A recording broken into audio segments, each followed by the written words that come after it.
৩৫ বছরের ঐতিহ্যবাহী পত্রিকা নতুন গতি, নতুন রূপে, নতুন পথে।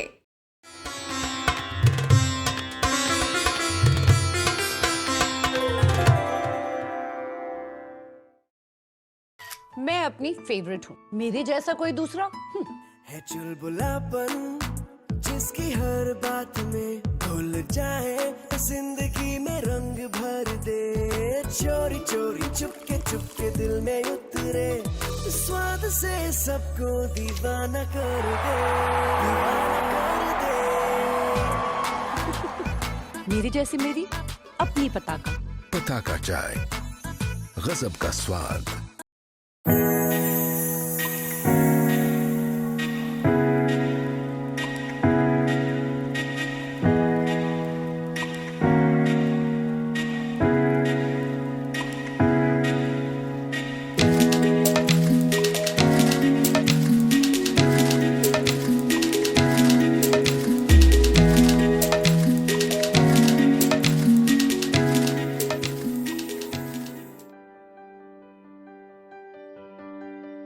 ব্যাটারি ভবিষ্যৎ।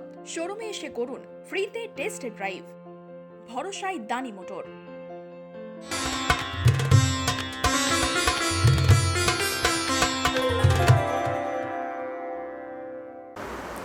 নতুন গতি ফেসবুক লাইভে আপনাদের সকলকে স্বাগত। আপনাদের সঙ্গে রয়েছি আমি দেবজিৎ, আর নিয়ে এসেছি আজকের দেশ দুনিয়ার খবর। তো আপনাদেরকে আমাদের প্রথম নিউজে নিয়ে চলে যাব। আমাদের নিউজ নাম্বার 1, মেধা তালিকায় থাকা 1100 জনকে এবার নথিপত্র অনলাইনে আপলোড করার বিজ্ঞপ্তি জারি করলো এসএসসি। তো এতদিন ধরে এসএসসি নিয়ে আমাদের রাজ্যে একটা বিভৎস বিক্ষোভ দেখা গিয়েছিল, মানে রাজ্যের প্রতিটি জায়গায় বিক্ষোভ দেখা যাচ্ছিল চাকরি প্রার্থীদের, এবং এই এসএসসি কাণ্ডে মানে এই স্ক্যামে ফাঁসেন আমাদের রাজ্যের এক মন্ত্রী পার্থ চট্টোপাধ্যায়। সেটা আশা করি আপনারা সবাই এতদিনে জেনে গেছেন। তো এইবার ঠিক এসএসসির তরফ থেকে ঠিক কী বিজ্ঞপ্তি জারি করা হয়েছে?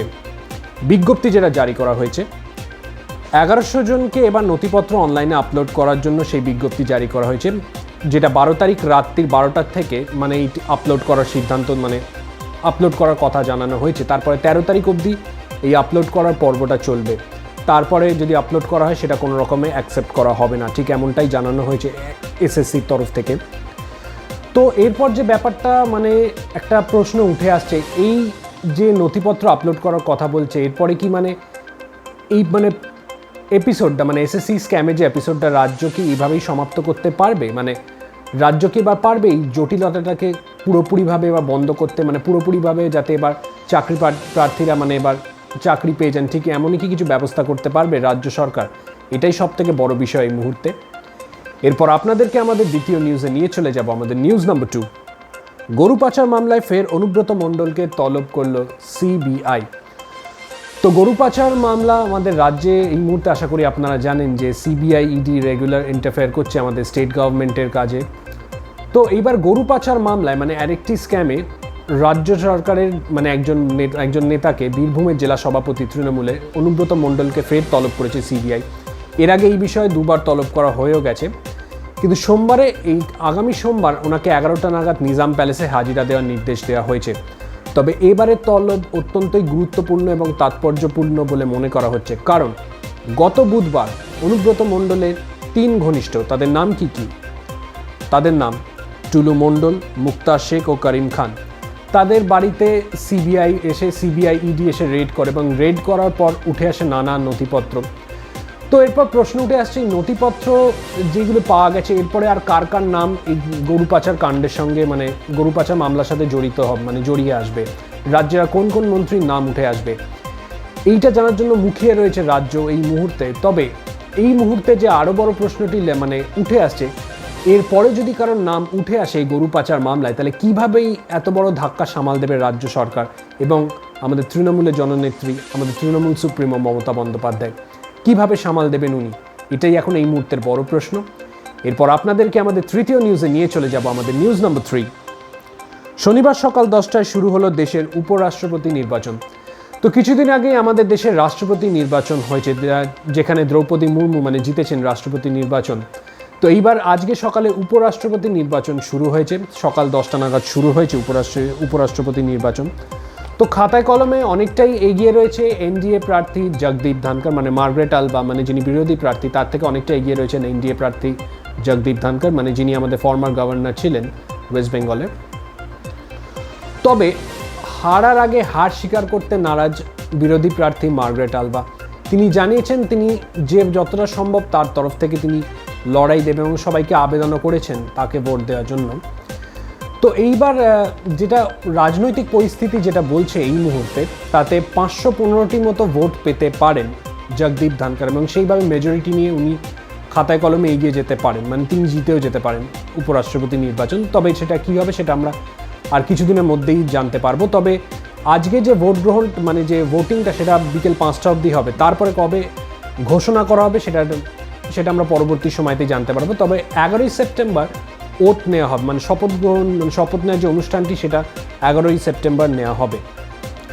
এরপর আপনাদেরকে আমাদের পরবর্তী নিউজে নিয়ে চলে যাব, আমাদের আপকামিং নিউজ। শুক্রবার প্রধানমন্ত্রী নরেন্দ্র মোদীর সঙ্গে বৈঠকে বসেছেন মুখ্যমন্ত্রী মমতা বন্দ্যোপাধ্যায়। তো মুখ্যমন্ত্রী মমতা বন্দ্যোপাধ্যায় এবং প্রধানমন্ত্রী নরেন্দ্র মোদী, এই রাইভালরিটা এখন গোটা ভারতবর্ষই জানে ঠিক কতটা ক্রুশাল একটা রাইভালরি, মানে ঠিক কতটা মানে এই রাইভালরিটা কতটা ইন্টেন্স সেটা গোটা ভারতবর্ষ জানে। তো শুক্রবার মানে মুখ্যমন্ত্রী মমতা বন্দ্যোপাধ্যায়ের সঙ্গে বৈঠকে বসেছেন প্রধানমন্ত্রী নরেন্দ্র মোদী এবং সেই বৈঠকে রাজ্যের যে বকেয়া টাকা, রাজ্যের যে প্রাপ্য টাকা, যেটা 1,09,86 কোটি টাকা, 1,09,86 কোটি টাকা যেটা রাজ্য সরকারের প্রাপ্য বিভিন্ন প্রকল্প ঘিরে বা বিভিন্ন ডেভেলপমেন্ট ওয়ার্কস ঘিরে যে টাকাটা প্রাপ্য সেই একটা ক্যালকুলেশন তিনি লিখিত জমাও দিয়েছেন প্রধানমন্ত্রী নরেন্দ্র মোদীকে। এবং এছাড়া নানা ইস্যুস নিয়েও ডিসকাশন হয়েছে প্রধানমন্ত্রী নরেন্দ্র মোদীর সঙ্গে মুখ্যমন্ত্রী মমতা বন্দ্যোপাধ্যায়। এরপরে যেটা হয়েছে, এরপরে তিনি আলোচনা সভা থেকে বেরিয়ে রাষ্ট্রপতি ভবনে চলে যান প্রেসিডেন্ট দ্রৌপদী মুর্মুর সঙ্গে দেখা করার জন্য এবং তিনি একটি টুইটও করেছেন। টুইটে একটি ছবি ভাইরাল হয়েছে যেটা দেখা গেছে একটি গোলাপের তোড়া, হলুদ গোলাপের তোড়া তিনি প্রেসিডেন্ট দ্রৌপদী মুর্মুকে দিয়েছেন গতকাল। তো এরপরেই তিনি তার 183 নম্বর সাউথ অ্যাভিনিউ বাড়িতে তিনি ফিরে যান, মানে ওখান থেকে।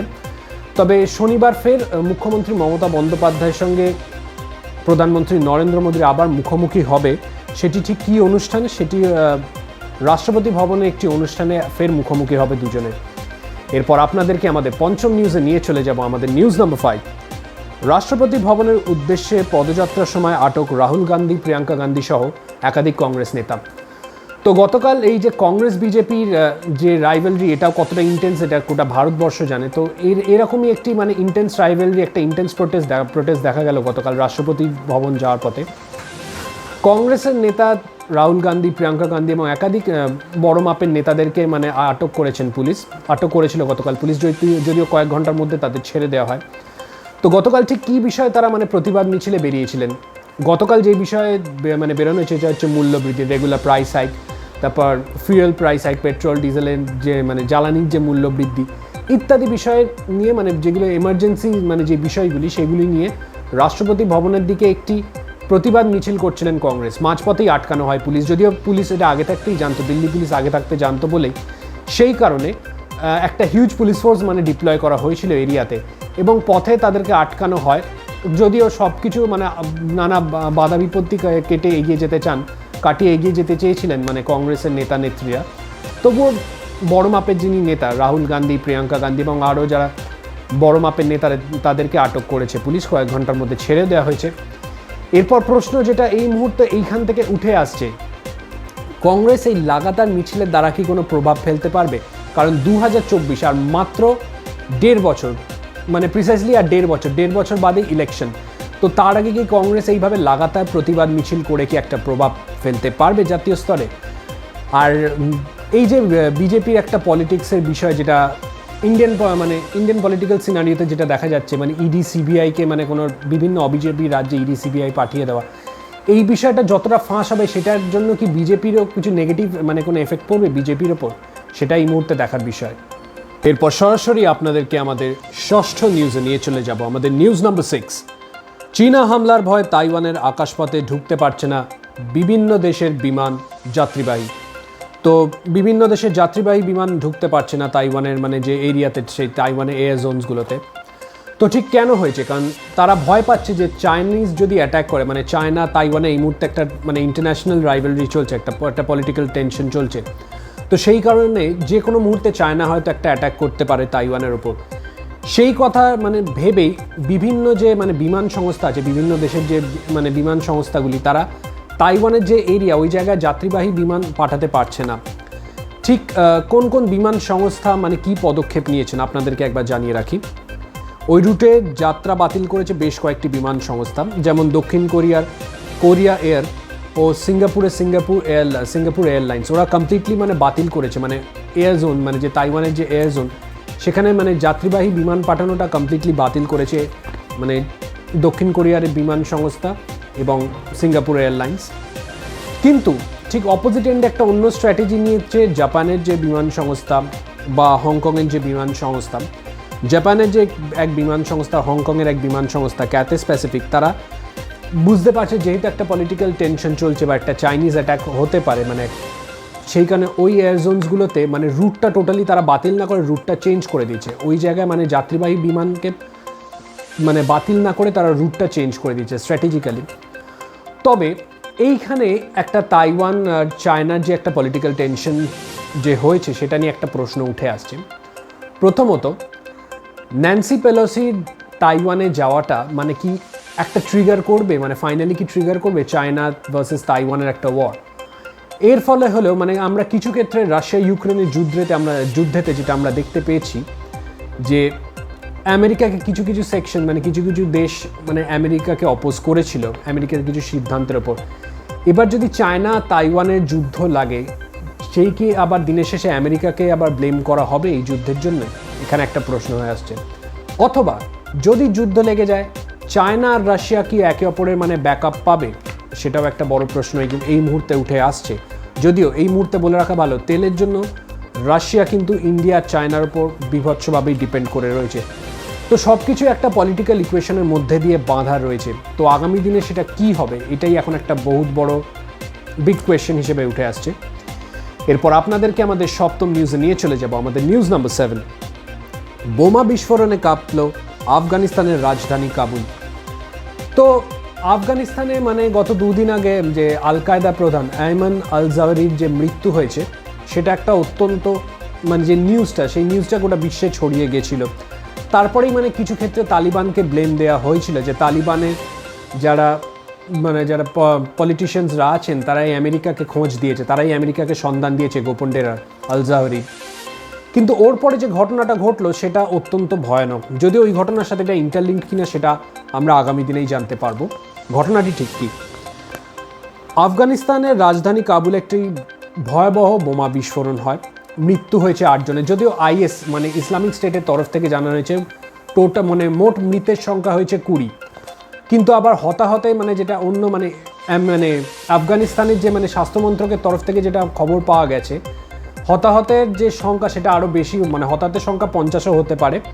সেই কারণে যারা ইনজুর্ড সেটা ক্রিটিক্যাল হলে সেটা মৃত্যুটা মানে যে টোটাল ডেথ কাউন্ট সেটা আরও বেশি হতে পারে।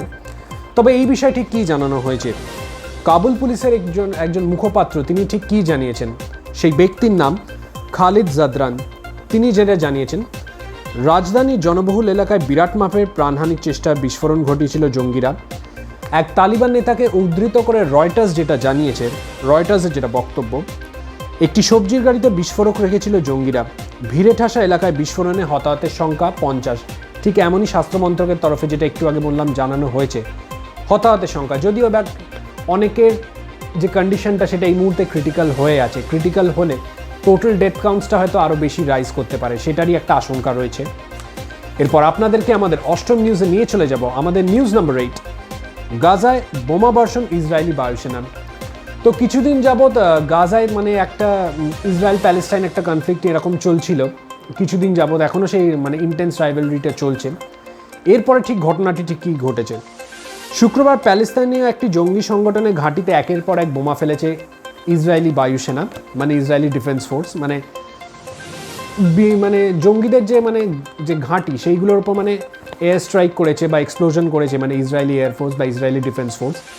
তারপরে যেটা জানা গেছে ইসরায়েলি ডিফেন্স ফোর্সের তরফ থেকে, প্যালেস্তাইনের স্বাস্থ্যমন্ত্রক যেটা জানিয়েছে, ইসরায়েলি যুদ্ধ বিমানের হামলায় প্রায় 10 জনের মতো, মানে ওভারঅল 10 জনের মতো মৃত্যু হয়েছে, কিন্তু পরে যারা ক্রিটিক্যাল কন্ডিশন, ঠিক যেটা আমরা বললাম কাবুলের ক্ষেত্রে, এখানেও ঠিক একই ব্যাপার। পরে যাদের ক্রিটিক্যাল কন্ডিশন রয়েছে তারে মানে সেইটা মিলিয়ে কি টোটাল ডেথ কাউন্টস হবে সেটা আমরা পরেই জানতে পারবো, গড ফরবিড যেন না হয়। ইসরায়েলের সেনাবাহিনী জানিয়েছে আইডিএফ সেনার ওপর হামলার একটা প্রস্তুতি নিয়েছিল জঙ্গি গোষ্ঠীরা। মানে ইসরায়েলি ডিফেন্স ফোর্সের ওপর একটা প্ল্যানিং চলছিল, অ্যাটাকের একটা এক্সপ্লোশনের প্ল্যানিং চলছিল জঙ্গি গোষ্ঠীর।